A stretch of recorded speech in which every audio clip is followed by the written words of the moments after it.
Hi,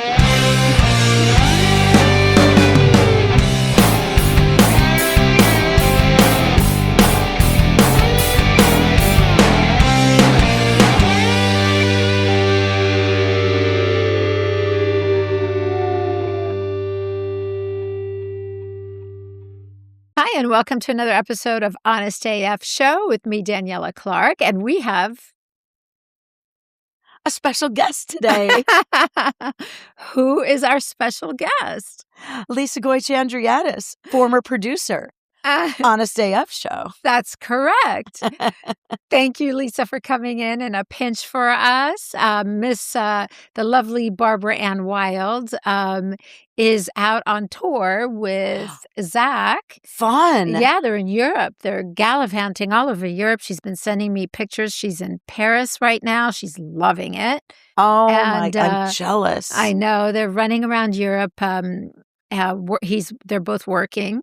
And so we needed a sub, and who better than producer Lisa? Producer Lisa. Yay. I can never fill Barb's beautiful shoes. But I miss her so much. I hate when she goes out of town. I hate it. Isn't that funny? And her and I have been like passing ships lately because with my work and traveling and her work, like I had to go to China. I just got back from China. And then I get back and she left the following day for Europe. So we've just been missing each other. That's crazy. I know. It's been really, really wild. But I'm really grateful that you're able to fill in for her today. I don't go anywhere. So you can always call me.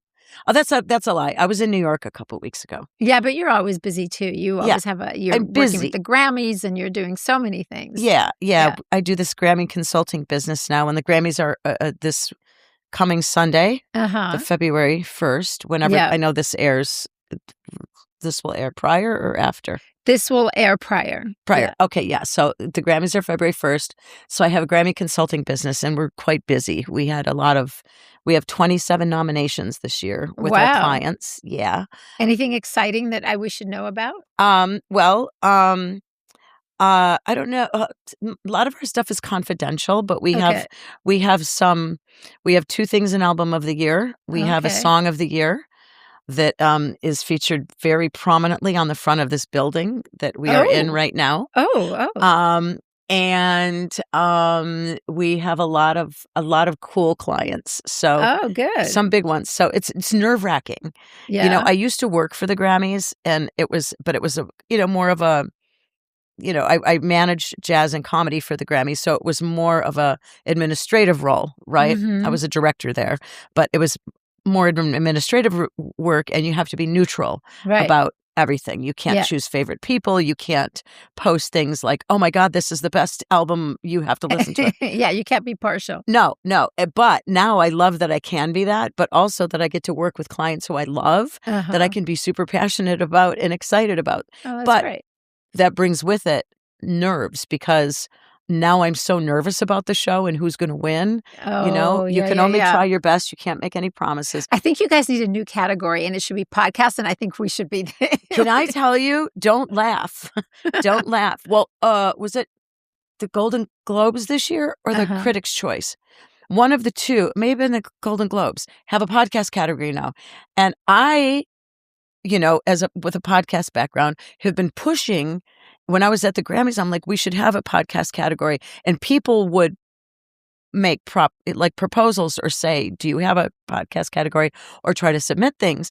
And they don't have one. And I don't think people understand what goes into a podcast. Yeah. For editing it and all the audio. And I guess maybe with them, they're like, well, you have to say you have an album, right? That would be the thing. You would probably have to have a season or promote let's say a season of your podcast, and that's what would be judged. Right. But there's a lot that goes into these. There's editing. A lot. It's a lot of work. It's audio and video editing. Yeah. The Recording Academy is about recordings, right? So it's not about, like we have I always say we, I said I have to change my pronouns. I'm no longer a we, I'm a they. They have a music film category, for instance, and they have a musical theater, but they're not judging the musical theater play, they're judging the audio recording of the musical theater play. I see. Best comedy album. Many things this year on Netflix. There's 4 Netflix comedians and then 1 additional. There's 5. But those are all coming from Netflix specials, but it's the separate audio version of that gets judged, not the actual video. Oh, I see. Oh, so, but this would be, so this wouldn't be the video portion of your podcast. It would just simply be the audio. I see. But I'm telling you, podcasts have been around for far too long for this not to be a recognized recording art. Exactly. I'm behind it 1,000%. Yes, I agree. And I think HonestAF needs a spot. For most definitely. Most definitely. So what else is going on with you? What's new and exciting? Well, let me say first, this was what I wanted to talk about. I don't know, is this my good side or my bad side? This morning, we woke up quite early to do this recording this morning. I don't normally wake up on a Monday morning at 8 o'clock a.m. to be camera ready. And I'm using the term camera ready loosely because I'm hoping these lights blow out my face. But I woke up this morning with these. Is it still there? A crease? I have pillow creases, and I had like the boob crease here. Yeah. You know, I'm a side sleeper, and so I woke up this morning and I'm like, you need the boob tape. Is this a thing? Did you guys talk about this on your show? Yes. What? Yeah, lots of times. There is boob tape that you put on your chest. Yeah. And it keeps it smooth if you're a side sleeper so that you don't wake up with booby wrinkles. Okay, we got to talk about this after the show because I woke up this morning and I'm like, I have to find something that's going to cover this. But then this is not. I look like somebody sliced to be on my face. And you need silk pillowcases as well. Oh, God, there's so much work, isn't it? Yeah, you need silk pillowcases because that won't leave a crease on your face. Yeah, I had this thing and I was like, no amount of makeup. So all the way here. And you should be sleeping on your back. I can't sleep on I think I sometimes end up on my back in the middle of the night because my arms are always up like above my head. But to fall asleep, I have to fall asleep on my side. Yeah. Okay. So, and I just bought a new pillow that I love so much that I never want to get out of bed. Okay, just get it a silk pillowcase and you're all good. Okay. Well, we'll see. I don't know how much it'll help, but this morning I'm like, this is not this. I know. It happens to me too, don't worry. Yeah, okay. But now, oh good. So I was like, is this just a me thing? Does gorgeous Daniella ever wake up with lines on her face from the... Daniella has all kinds of lines on her face. All kinds of lines on her face. Sometimes I wake up in the morning, I look in the mirror, I'm like, who are you? Go away. Go away. Bring back the younger version. As I said in my comedy act once, I used to be a comedian, for anybody who might not know that from back in the old days of this show. But not only so Lisa, when I first met Lisa, well, you were on radio and you were a comedian, and I took Lisa's promo photos for her. Yes, you did. Teddy, my husband, still thinks that the photo that you took should be my headshot. I'm like, Teddy, I was like 30. Maybe you were 30. Maybe I was 30. I'm like, that is a very long time ago. Yeah. I'm like, and remember you slicked my hair back? Yeah. And I'm on my belly. First of all, it's not a recent headshot because I'm literally laying on my stomach. You had me laying like this and my legs were up behind my head. It was. What were we doing? Shooting for Gidget? I don't know. It sounds really crazy. Oh my God. It was so funny. And I'm like, I couldn't even get into that position right now to get that headshot taken. I would definitely need to call 911 to help me off the floor because it was, oh my God. It was quite. Speaking of positions, so no, totally PG. Shocking for me, but PG. Okay. I saw this doctor talking about how important it is to maintain your balance as you get older, and how everybody should practice balancing on one leg for 10 seconds on each leg. Okay. And just balance on, see if you can do it. Like if you can just balance on one leg for 10 seconds and switch to the other leg for 10 seconds. And then you just practice that like daily. You practice that daily because it's really important for your balance. Tell you, I don't know about you, taking spills these days has been, or near spills.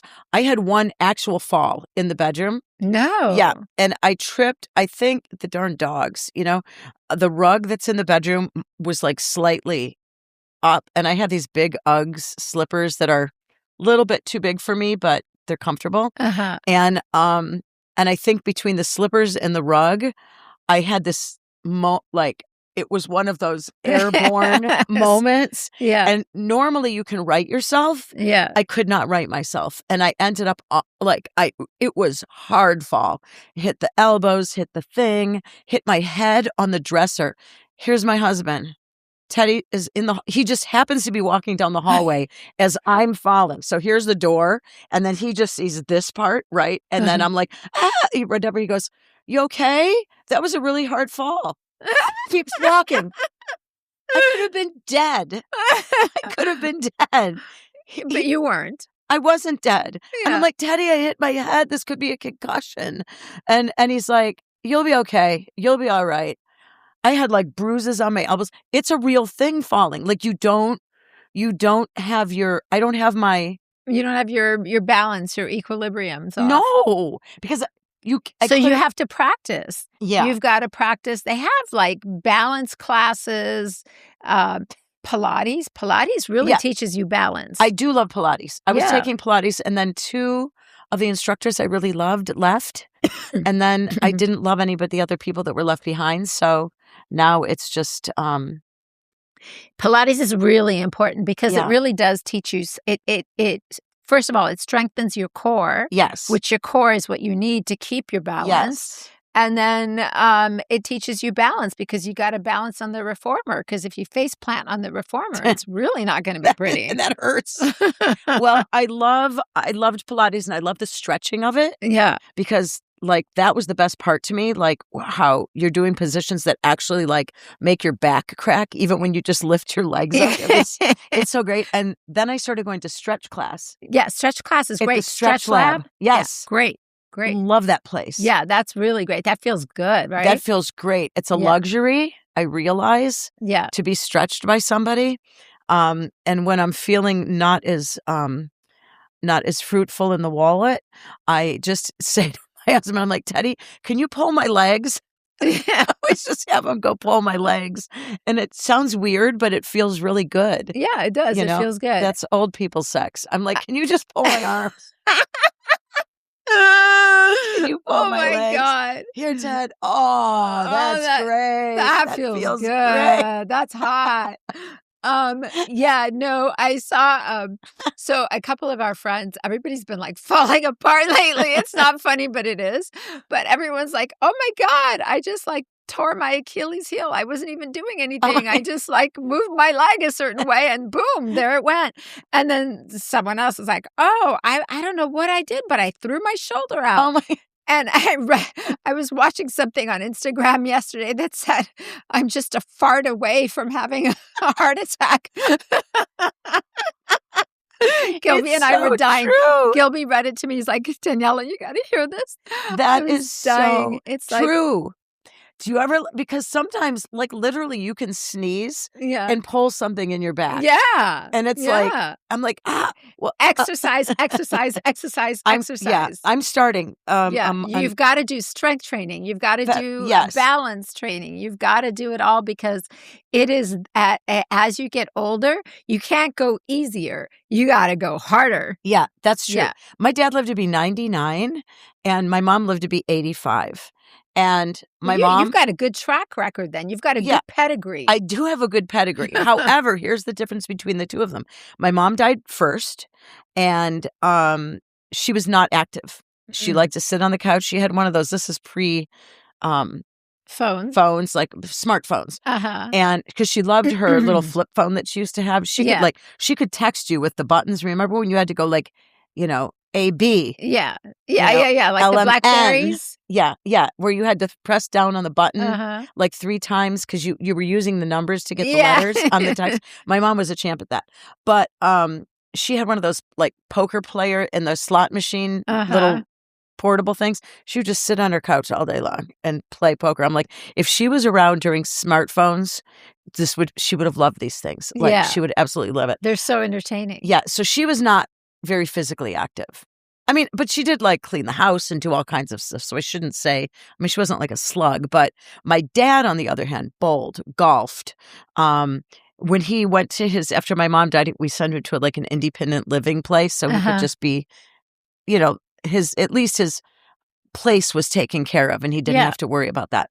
But they had a gym there. He went to the gym like 3 times a week and worked out until he was 99, until he died. Yeah. And I thought, this is pretty good. He would do like gentle yoga moves in his apartment. Like he would always be doing stretches. You have to keep moving and you've got to keep your muscles activated and build muscles. And you have to take in a lot of protein and that's my weakest thing.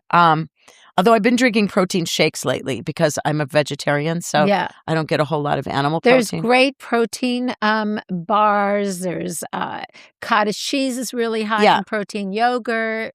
I love cottage cheese. There you go. So there's a lot of other ways to get protein too, but it's important. It is important. Yeah.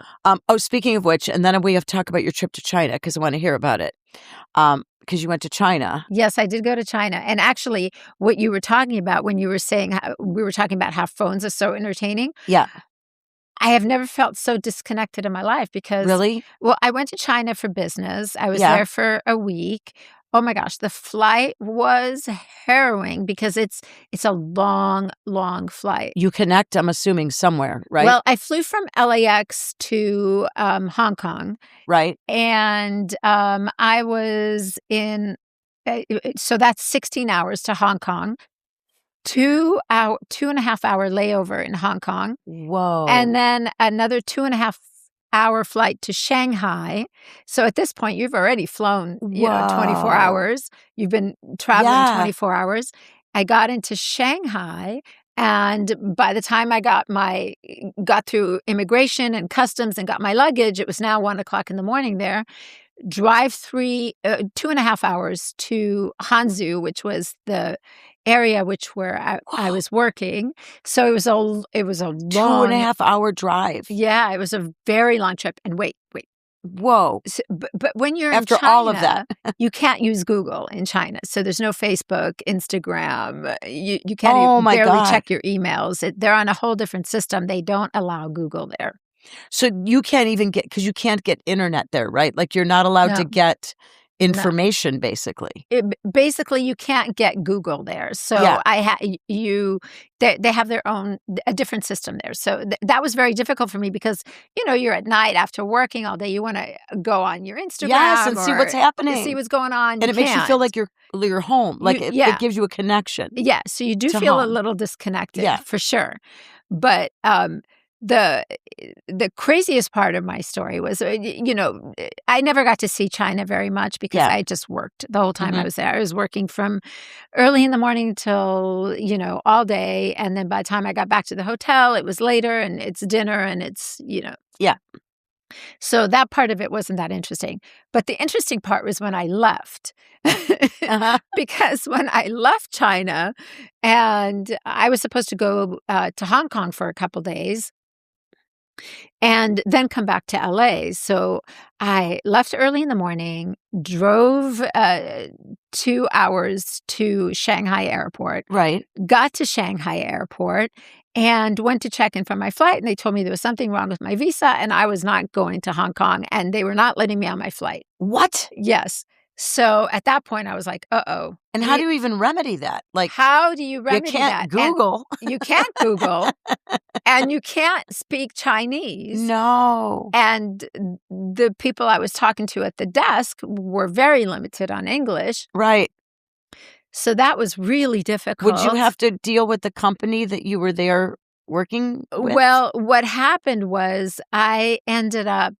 I called the people that I was working with, asked them if they might be able to speak to the people at the front desk. So I handed them the phone and, it was a whole thing. And it turned out that I ended up having to go to another airport because all the flights there were no flights available anymore at the airport I was at.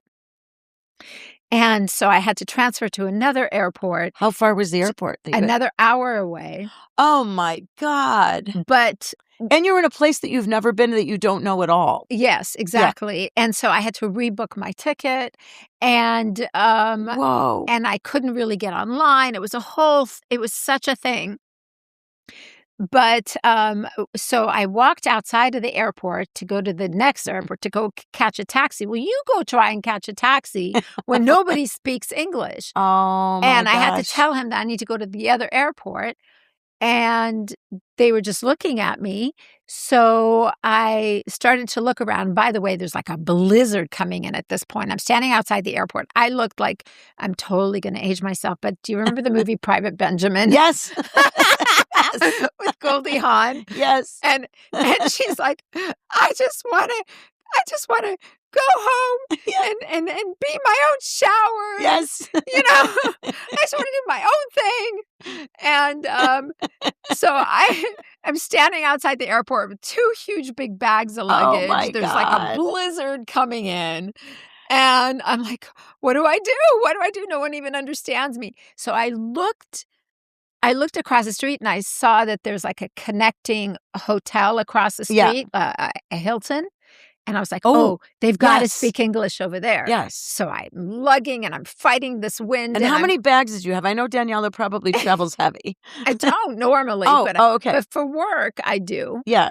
Because I have fabrics and my computer and all this junk.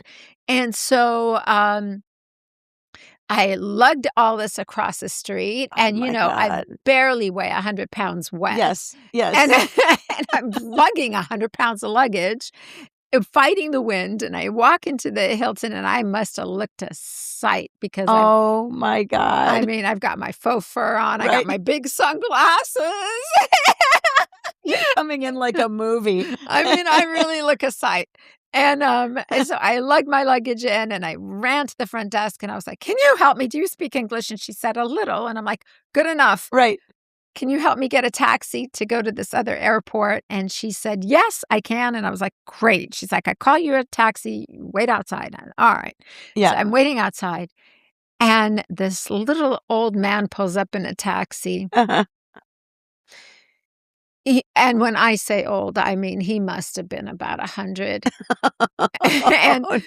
And he pulls up and I couldn't even let him take my bag and put it in the back because I thought he's going to throw out his back. I'm going to kill this poor man with my luggage.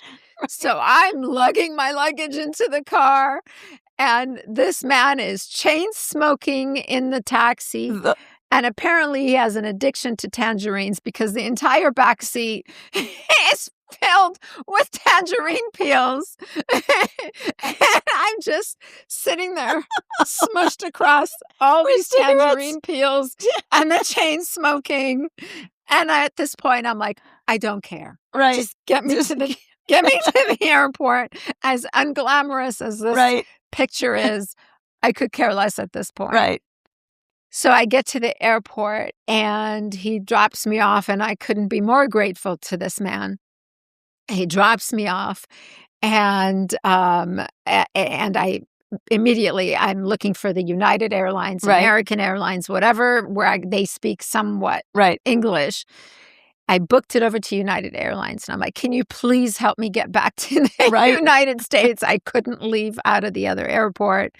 There's some issue with my visa and they helped me. And 9 hours later at the airport, I waited and then went on my long journey home. So it was 9 hours at the new airport? At the new airport. Mm-hmm. Oh my God. Yeah. So it was quite the trip. It was. Did they have little pods or something you could sleep in?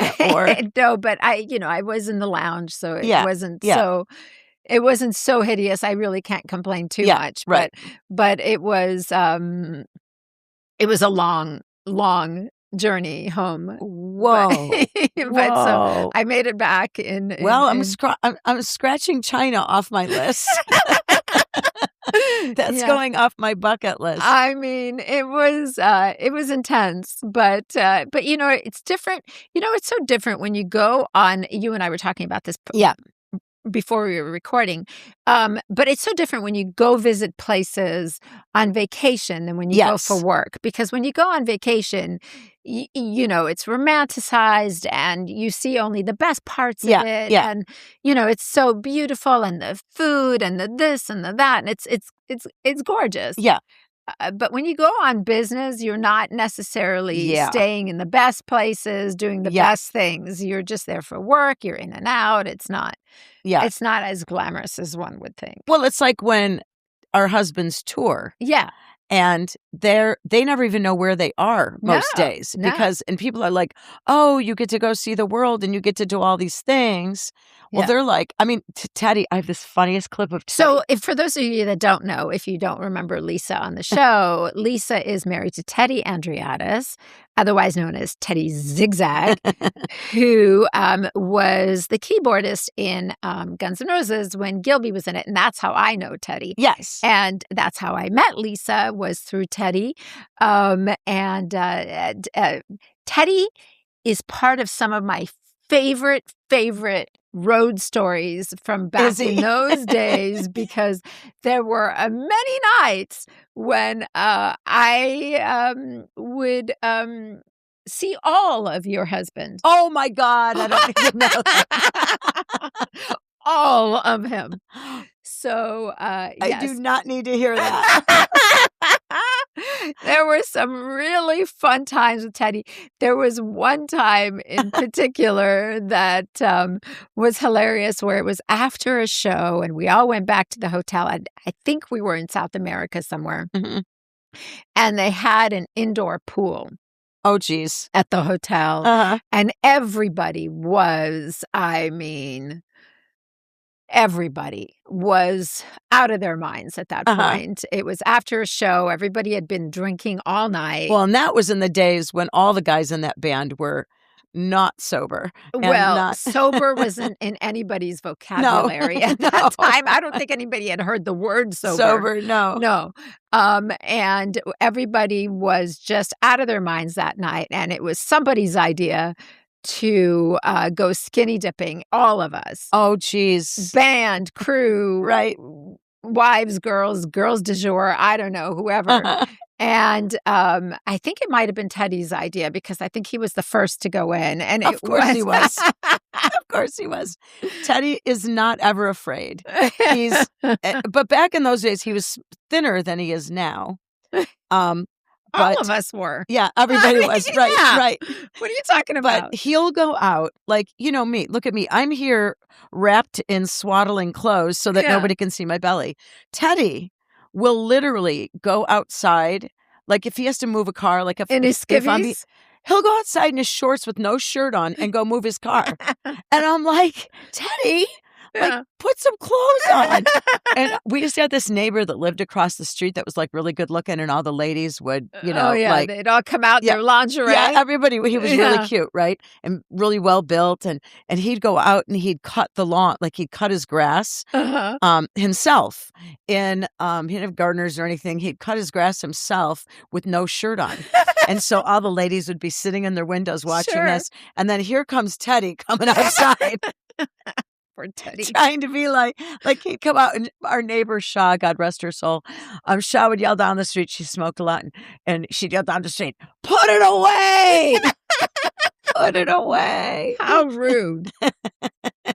Yet she'd be watching Ron across the street. There are women out there that really do appreciate a dad bod. A dad bod, yes. Well, Teddy appreciates his own dad bod. That's so funny. I can totally see him being the first person in skinny dipping.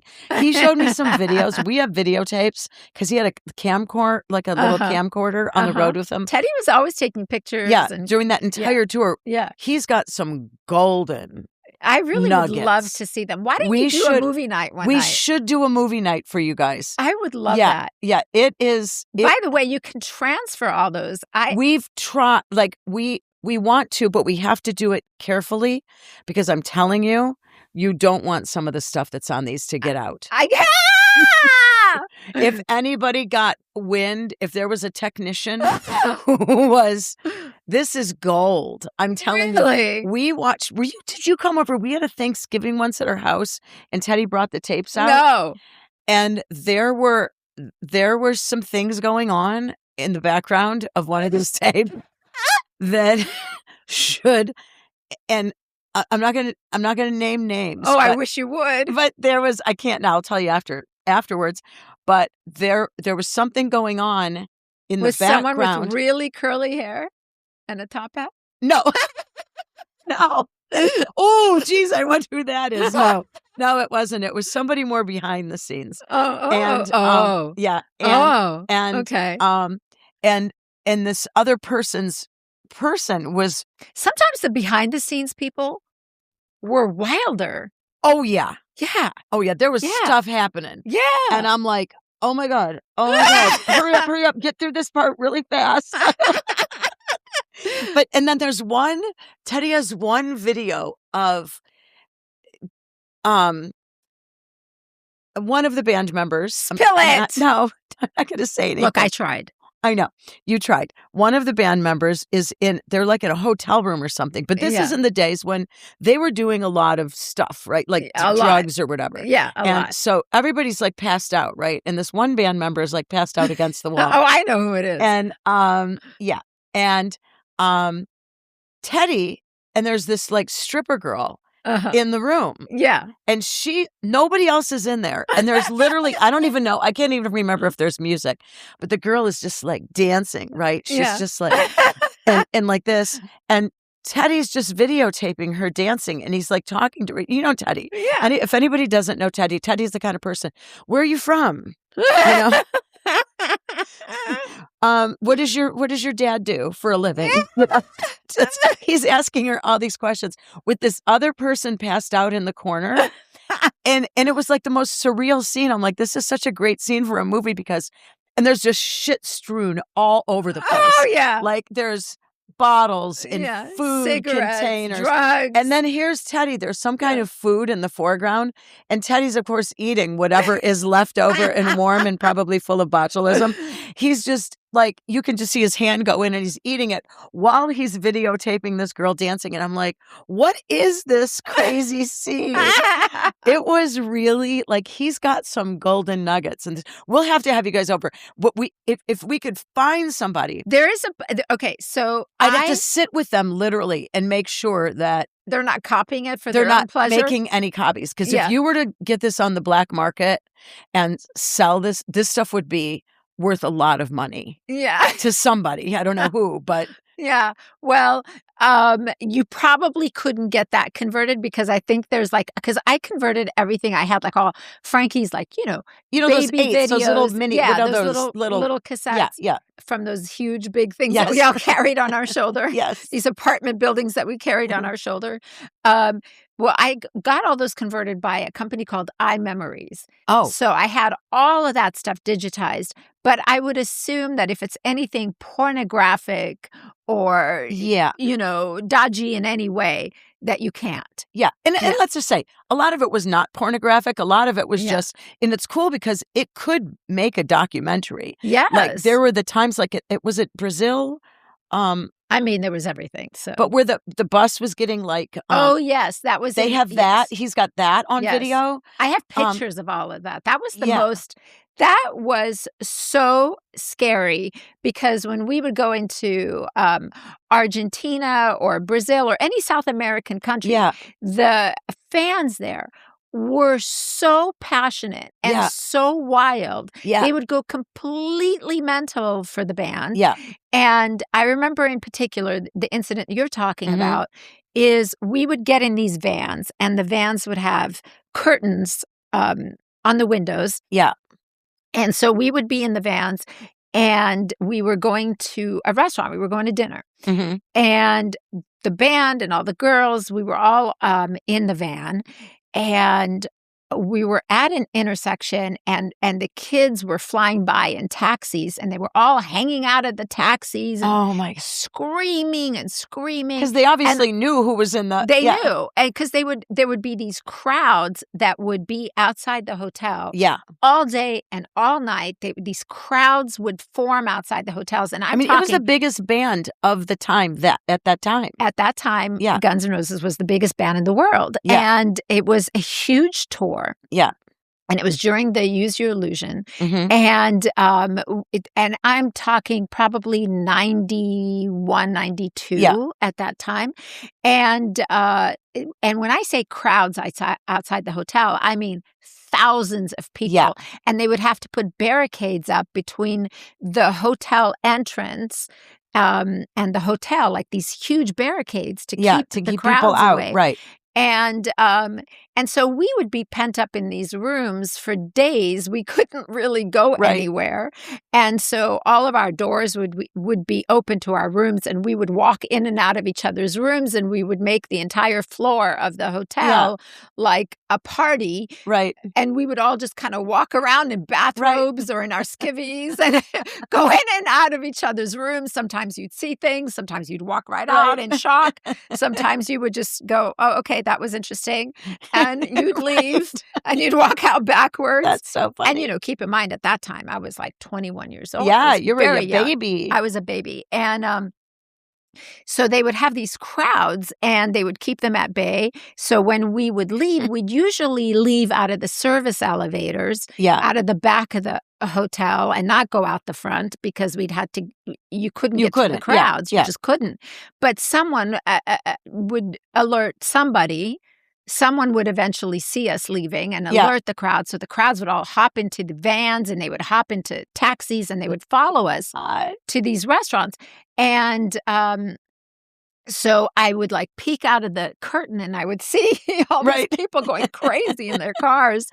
And so we were stopped in an intersection. We were stopped at a light. Mm-hmm. And they all got out and all these cars pulled up and they got a hold of our van and they started rocking the van. Rocking it back and forth. And I was like, oh my God, are we going to go over? What is happening? And the van was rocking and everybody's saying, and the guys are all so wasted. Yeah, they don't even know what's going on. They just think it's, whatever. Except Teddy with his video camera. Yeah. And I was taking pictures. So I have photographs of everybody hanging out in their taxis and everything. You need to make a book on that. I do. Yeah. And then we pulled up to the restaurant. Yeah.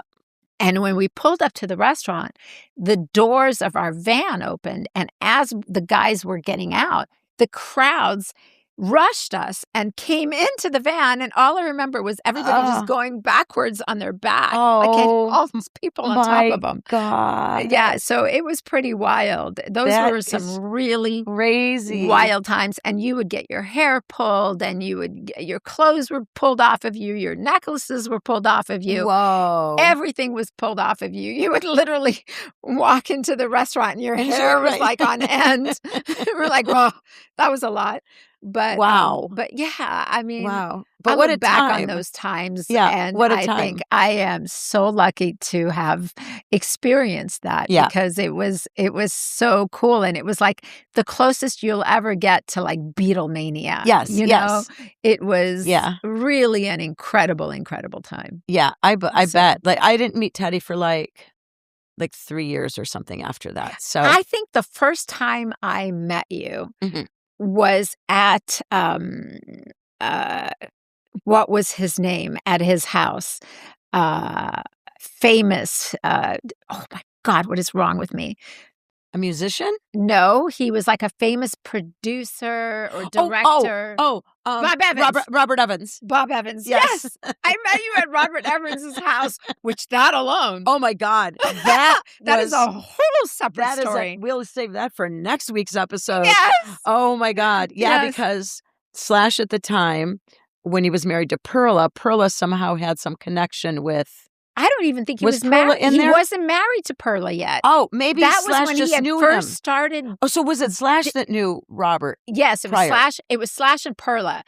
Perla was there. I remember walking in. I remember this clear as day. Gilby said, we're going to Bob Evans's house for a party. And I was like, why are we going to Bob Evans's house for a party? And he said, well, Slash is dating by the way, for those who don't know, not the sausage guy, although the sausage guy. The sausage guy. Yeah. No. Not the Bob Evans sausage. No, he was like a really famous director. Yeah. And he had like, he had, some.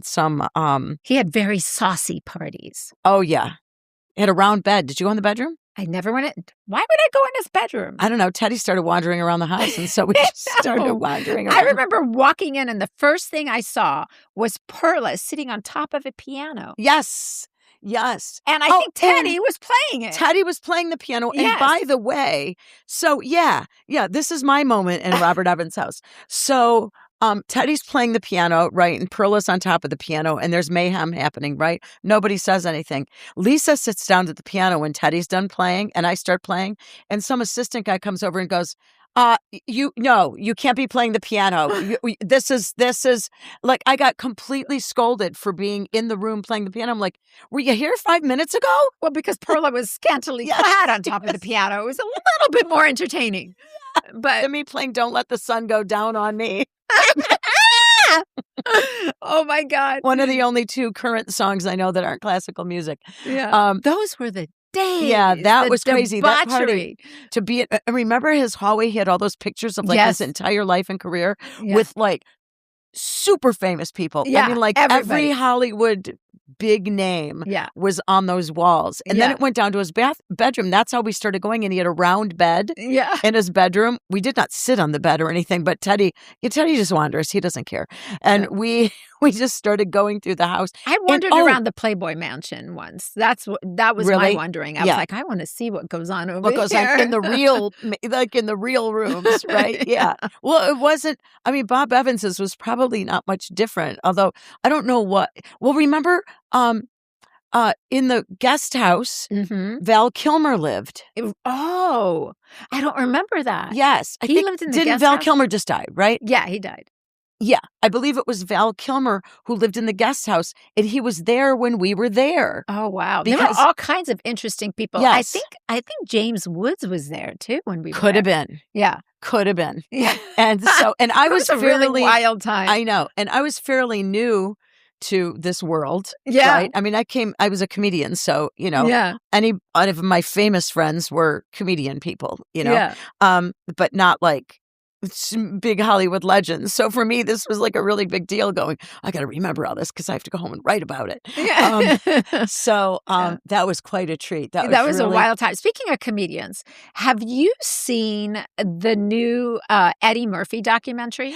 Loved it. Very good. Absolutely loved it. Yeah. And by the way, how about the fact that you finally could see inside that house that you would only see aerial views of? Yes. Because everybody always shows like one of the, it's one of the biggest houses in Hollywood. It's or whatever. An insane house. Yeah. And you always wonder, what does it look like inside? So when you see the documentary, you can actually see the house on the inside. And isn't he so different than you imagine? Totally different. It's so wild to see him like that. Like he's just like this normal, kind of reserved person. Yeah. It's just so interesting. Normal guy. Yeah. And he lives this life. He's had a lot of wives. Yeah. He's got a shit ton of kids. Yeah, 1 million kids. And quite a career. But in this house that can literally fit all of them at one time. I mean, it could fit the entire state of California in there. Huge house. That was if anybody has not seen that documentary, they need to see the documentary. Very good documentary. It is really good. And the Charlie Sheen documentary, speaking of which, because he was also the Charlie Sheen documentary. Yes. He was also probably at Bob Evans' house. Yeah, he was at Bob Evans, but he was also part of that group. Yes. Because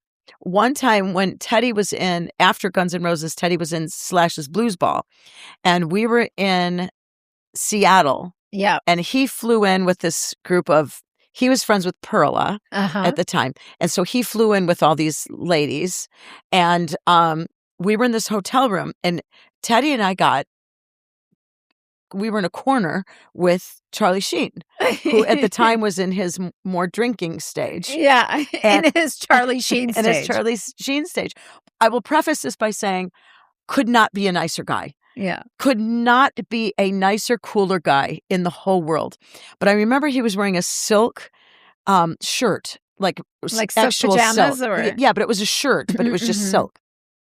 And he had in his 2 pockets in the shirt those little the little liquor bottles from the hotel refrigerator. Yes.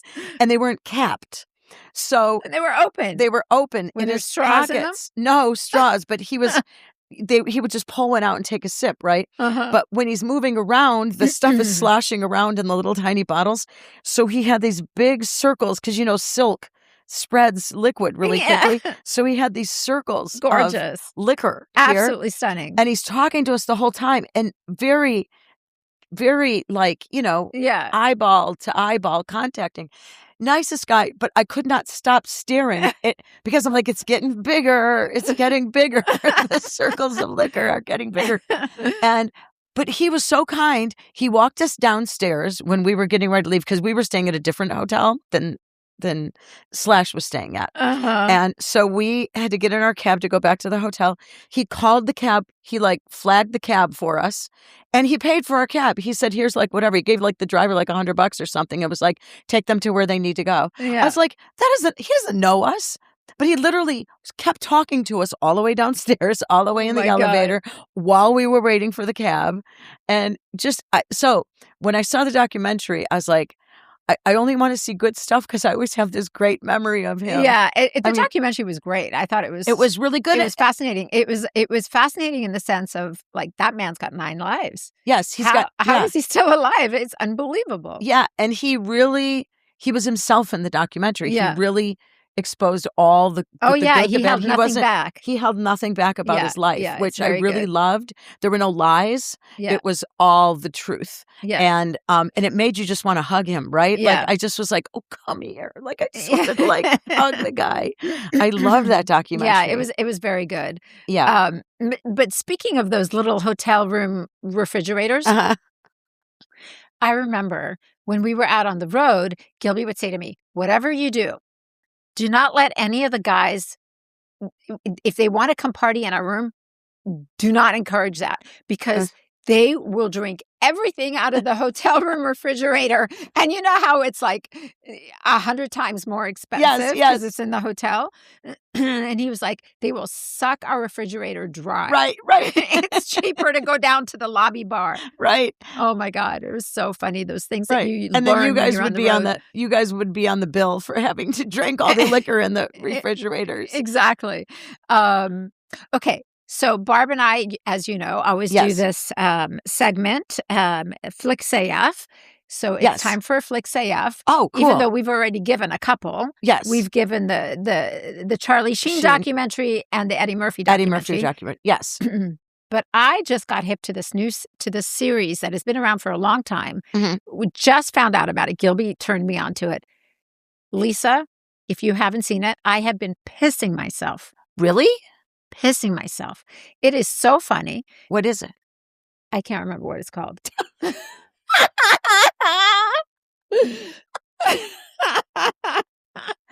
Wait a minute. It's a mystery flick. Wait a minute. This is why I write things. Oh my God. This reminds me. I'm going to tell you then about the neurological test. Not now, but after we talk about this. That might have to go for the next. This is why episode. I went to go get my brain checked because I forget things. Me too. But it's just called old age. It is called. Yeah, I found out that there's nothing wrong with me, really. I have ADHD. That's all I found out. We all do. Yeah. Okay, so this Did you find out the name? Yes. Okay. It's called Benidorm. Have you heard of it? No. What's it on? Oh my God, it's on Prime. Right. It's on Prime. It's called Benidorm. There's 10 seasons of it. It's been around a long time. Is it from Is it British? It's British. It sounds British. It's British. Benidorm is a resort in Spain. Let me just explain to you what it is. Is it true story? No. Oh, okay. No. It's a comedy kind of. It's a comedy. Yeah. Take White Lotus. Yes. Mix it in with Schitt's Creek. No way. I want to watch it already. And it is the best thing I've ever seen. I have to see it. Cannot get enough of it. Benidorm. Okay. On Prime. It is. I'm starting to watch it tonight. If you want to escape your reality and just watch something hella fucking funny, watch Benidorm. And it's 10 seasons, so you've got a lot of binging to do. You can just binge away. It is fantastic. fantastic. It is so funny. It is literally White Lotus and Schitt's Creek. Okay, that is two of the best combination shows ever. Yes. So basically, they're at a poor man's White Lotus resort, and the stuff that goes on there, and the families and the characters, I piss myself. That is a genius idea. It's so good. That is a genius idea. Watch that. Now, now we have a little bit more time for a quick Barb's bag of tricks that I will take over. Okay, I was going to say, did Barb phone in her trick? No. Or no? I did a special Barb's bag of tricks. Nice. For you. And let me... for me. For you. And last time Barb... you will know exactly why. Last time Barb recommended... Well, she gave me a gift. It was the thing you put in your... hoo-ha? In your hoo-ha? Yeah. So you don't pee yourself. You know what I'm talking about? I know, but I'm sure. It strengthens your vaginal floor. Yes, I know. It's still sitting in the box wrapped in my bathroom. Mine too. It's just too much work. But here's one for you. Okay. What is this? Oh!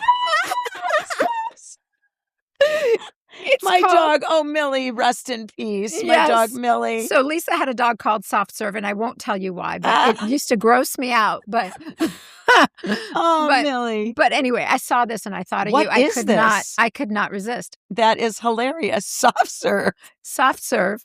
And the reason why it's called Soft Serve is because it's got notes of strawberry and vanilla. Oh, I like it already. But what is it for? Coochie oil. Of course it is.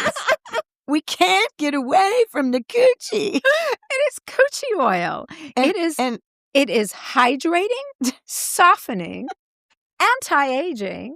It's got peptides in it. Now we got to worry about my coochie aging. Yes, of course you do. Everything ages. This is for visibly younger looking skin. It's got peptides and dying. Hyaluronic acid. Hyaluronic acid on your coochie? On your coochie. It helps with like when you get razor bumps or waxing. It helps. You don't put it on soothing. You can put it everywhere and you will smell like a strawberry vanilla Soft Serve. You are welcome. Is this for me? It's for you. You're welcome. Oh my gosh. Wait till Teddy sees this. He is going to be like Daniella. First of all, let me say, Teddy loves Daniella. He adores you times 10 million. And it's a love that is, well, it's born from all these stories that you just heard a very small part of. But he gets such a kick out of Daniella. He loves her so much. He always comes back whenever they have a rehearsal at your house. Teddy will come back and say, yeah, well, Daniella came downstairs today, and I'm going to tell you, she looked so good. She was dressed perfectly. And then we came upstairs, and she made us this full 8-course dinner, or something. And she worked all day. And then she came home and made us this delicious dinner. He's always like, Daniella. Oh, my God. Wait till he sees this. He's going to be calling you. Yeah. Going, you're welcome, Teddy. Hydrating, softening. The anti-aging part is killing me. But you're visibly smell like a strawberry vanilla Soft Serve. For visibly younger looking skin. You're welcome. Do I have to take a before and after and then I'll come visit you guys? Please, we'll put it on our socials. In 6 months. Anyways, well, thank you for this. You are welcome. And thank you for coming. That is your departing gift. I'm so happy. Oh my God. For filling in for Miss Barbaranne Wild. I'm going to have to do a little thing of this. Once this airs, I'm going to do a little Instagram of this. All right. Well, there you have it. And that is actually, I do have to mention one more thing. This will make a perfect Valentine's Day present. Yes. It's a great Valentine's Day present. Well, because it's pink. And it's pink, and strawberry. It's for your coochie, which everyone uses on Valentine's Day, no? Well, sometimes. Teddy, can you stretch my legs? But Also, I would like to mention that, I don't know if you know this, but we have a Sephora storefront. I heard this. Yes, I know this. You know, I'm an avid listener, watcher, follower. Yes. And our storefront has just been updated with all his and hers Valentine's Day gift ideas. Oh, that's amazing. So if you are looking for cool, fun things to give your significant other for Valentine's Day, go on our HonestAF storefront. There may be some deals and discounts as well. That's amazing. Yeah. I just went. I don't have my purse is over there. I got this great lipstick from there, and it's red. Perfect for Valentine's Day. Perfect for Makeup Valentine's forever. Day. Those big sticks. Both Barb and I have updated our all of our wants and needs and favorites on our HonestAF. Love it. Sephora storefront. Love it. So go check it out. Perfect. And shop now, so Yes. you have your stuff in time. Exactly. And ready to roll for Valentine's Day. All right. That does it for this episode. Yay! Of Oh my God, this was so fun. Thank you so much, Lisa, for that walk down memory lane. That was hilarious. Make sure you follow us on and check us out on all of our socials across the board. We're on Instagram and on TikTok and on YouTube. Make sure you subscribe, download, do it all. All right. Until next time. Say bye.